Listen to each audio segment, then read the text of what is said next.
আমার একটি YouTube channel আছে এবং ফেসবুক চ্যানেল আছে।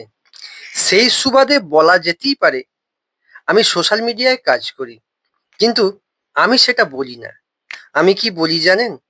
কিছুটা সময় আপনাদের সঙ্গে, অর্থাৎ আপনারা যারা আমার সঙ্গে বন্ধুত্ব পাতিয়েছেন তাদের সঙ্গে কিছুটা সময় কাটাবার জন্যই আমি কিন্তু এসব ভিডিও তৈরি করি বিভিন্ন রকমের।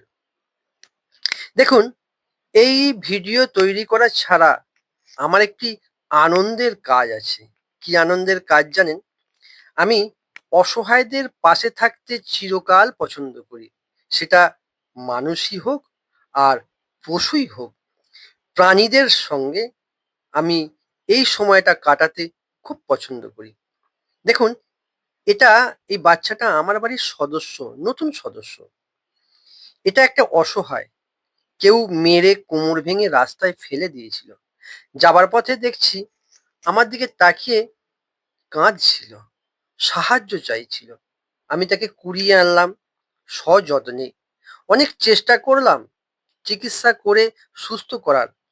আমাদের এই পশু চিকিৎসালয়েতে তেমন কোনো ডাক্তার তো নেই, আর তেমন কোনো পশু চিকিৎসক ছুটে আসেন না সহযোগিতা করার জন্যে। অনেকগুলো পয়সা খরচা করে একে সুস্থ করতে পারলাম না, তবে বেঁচে রইল। কোমরটা ভাঙা, পা দুটো সোজা হলো না। অনেকটা সময় একে আমায় দিতে হয়।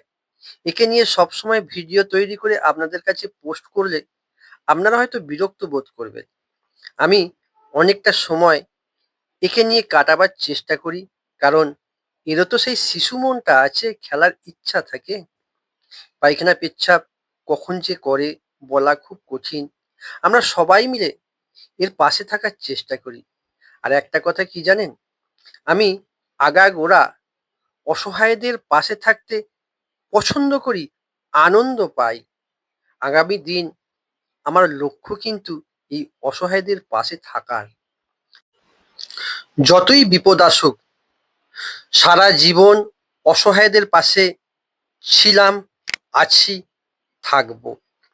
আর আপনাদের একটা কথা বলি, আমার এই ভিডিওগুলো যদি আপনাদের ভালো লাগে, অবশ্যই কমেন্ট, শেয়ার, লাইক এবং সাবস্ক্রাইব করে পাশে থাকতে ভুল করবেন না।